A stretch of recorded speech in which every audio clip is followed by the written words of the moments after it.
try to spend more time outside, away from what I perceive to be a prison.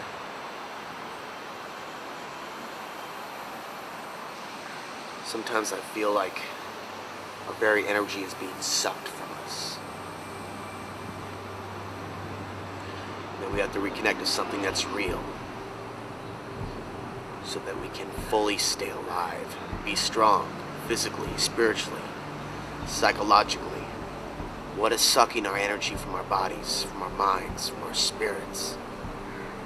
What is the solution? I get tired of hearing the same old thing over and over and over again about how it's about looking for something outside of yourself.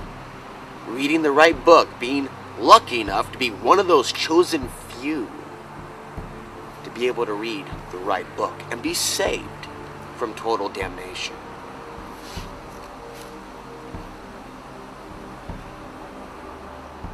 In my life, what I've learned is that life itself, is about discovering who you are, what you're supposed to be doing outside of the book, outside of the standardized box that this culture provides us with. When we're born, when we enter this world, pure, like nature, like the trees, like the ducks in the pond over there, like the squirrels that live in these trees, which are the lungs of the earth. When we come into this world pure, sane, we learn to become insane, indoctrinated into this culture, this Americult.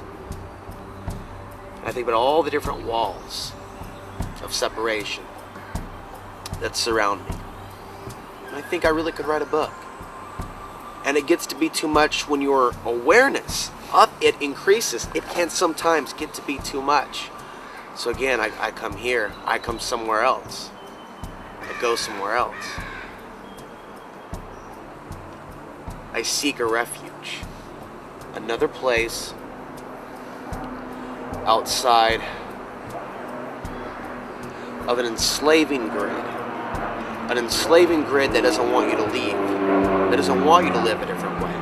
That has its ways of tracking you down if you seek to escape your responsibilities they've laid out for you in the grid. That's paying a certain amount per month for your food, your water, your shelter, and your other bills that you may have been unfortunate to acquire over the course of the last few years, your lifetime. Debt.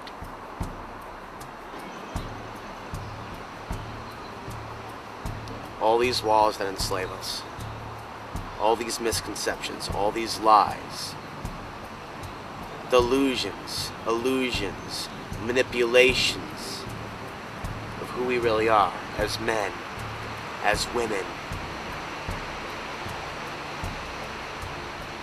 as children, as fathers, as mothers, as grandparents.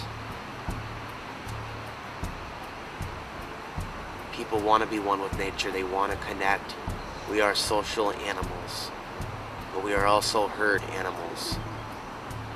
While nature is crying out to us for us to wake up through multiple means, some people are learning how to fully shut their minds down. Apathy is enslavement. I had a conversation with a friend of mine last night, and he was talking about how it's all about Congress. You have to keep the focus on Congress, not just the president, but Congress, when it comes to some of these troubles that we're facing in the United States right now. The reality is, something has to happen for us to truly wake up to that reality, that we have to become civically responsible, that we are a part of this discussion. The discussion is our future. Why have we left it just in the hands of politicians? Why have we left it in the hands of bureaucrats, of the NGOs, of the multinational corporations? Because we're living off of their bubble they created for us. Now that bubble is about to burst.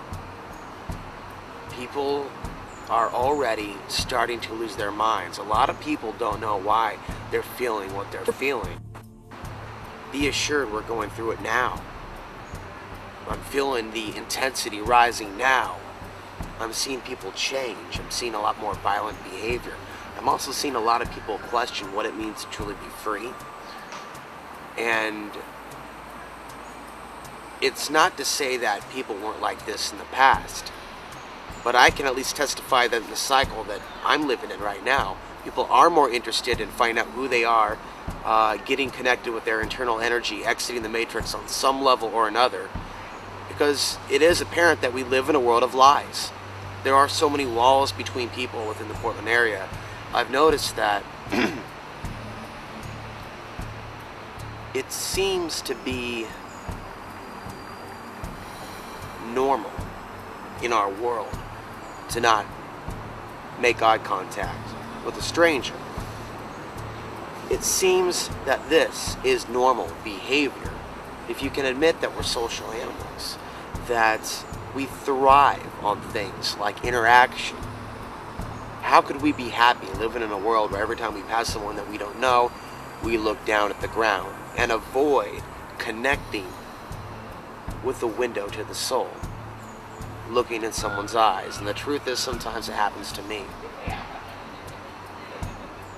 Where this came from, whether it's been programmed into us to break apart from one another, it's something that the collective psyche is dealing with, is beyond me. Perhaps it's a little bit of both. But it's when the economy breaks down, it's when this bubble bursts, that our eye contact has to be reconnected. Our ability to talk to one another, to actually form communities in our own locale, to go far beyond the idea of even money. Personally, I want to go beyond the idea of money. I want to go beyond time. Personally, I want off this planet. I want out of this culture. I want to experience a world where perhaps I'm living under a different law of physics. Whatever it takes to find that place where I feel like I can be understood. A place where I understand others. Because I don't understand my peers and they don't understand me. It's as if we're a different species, but we're not. That's the thing.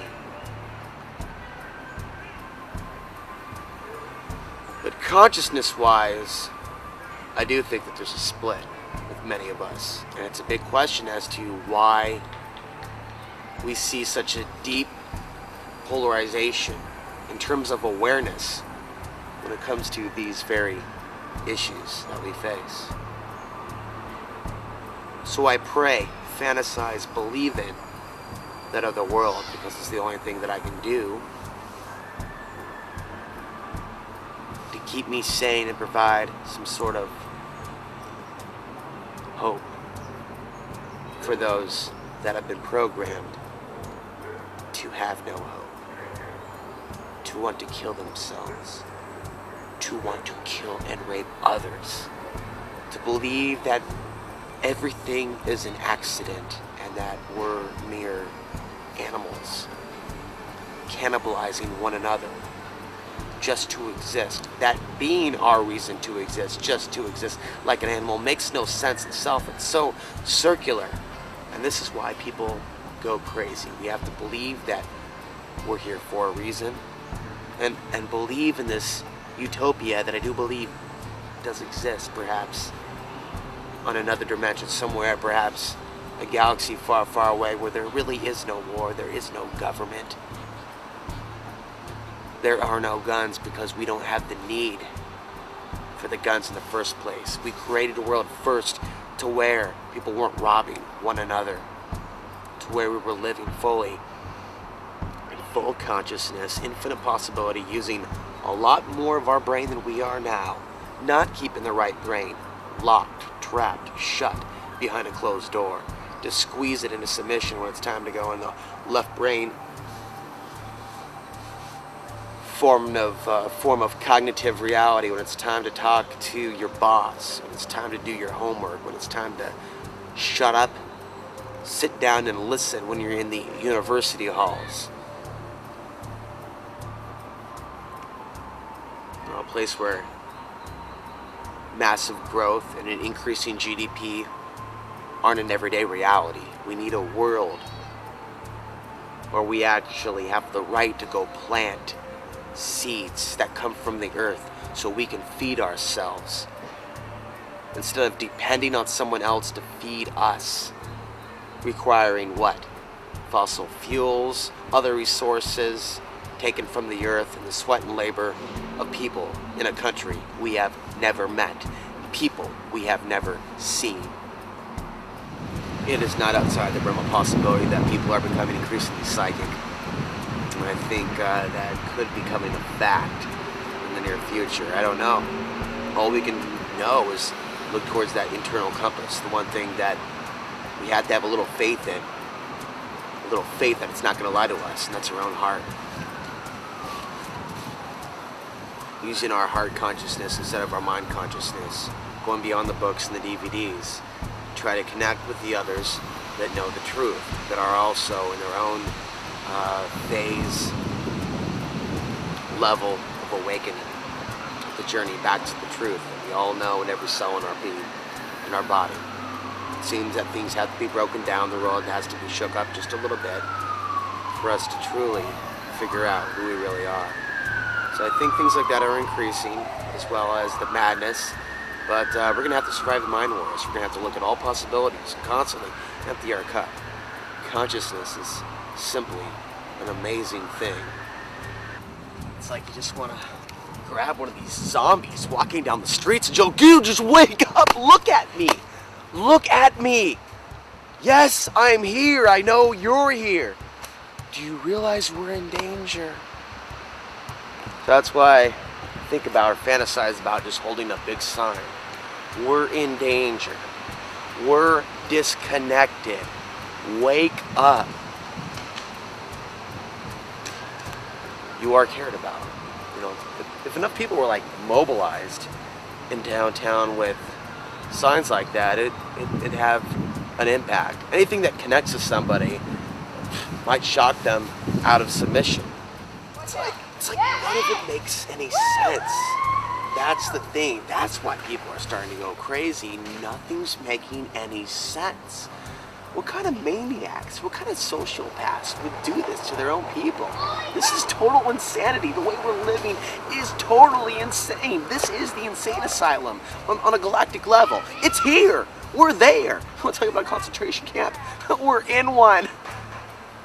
What's happening is not genocide, it's zombicide. And people are picking up on the fact that we are living an insane reality. That someone or something has designed for us. And it's systematic, it has a blueprint to it. It's far more sophisticated than anything we learned in the public, governmental, educational school system. And when you begin to see that truth about the sound weapons that are out there, you also become mystified by the other things that are out there, such as sound that can heal. Other forms of technology that can heal but have been suppressed by the pharmaceutical industrial complex. It's like, again, we're tapping into that awakening that this is an insane reality, and for our own survival as a species, that has to be dealt with. The global social injustices, what brings us all together, no matter what we're saying, whether we're talking about the seed or the police state or the surveillance society, it's all beginning to come together. Interesting. It's a collective hallucination. Feels real, it seems real. Touch, smell, hearing.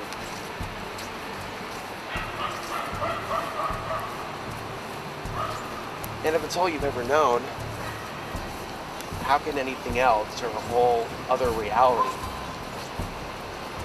even seem believable or at the very least perceivable? You know, there's a weird story out there about a bunch of crazy ants that are going after the Houston Space Center. These weird ants, wherever they came from, say it could have been a cargo ship, their whole mission in life is to destroy computers. It does make you wonder, Is it time, if these earthquakes are in fact natural, or some of them, is it time for the Earth to begin to fight back? We've seen the Earth's primal energy manipulated multiple times. Wouldn't there be some sort of a consequence for tampering with this primitive primal energy source, the spirit of the planet? It does make you wonder if there are consequences.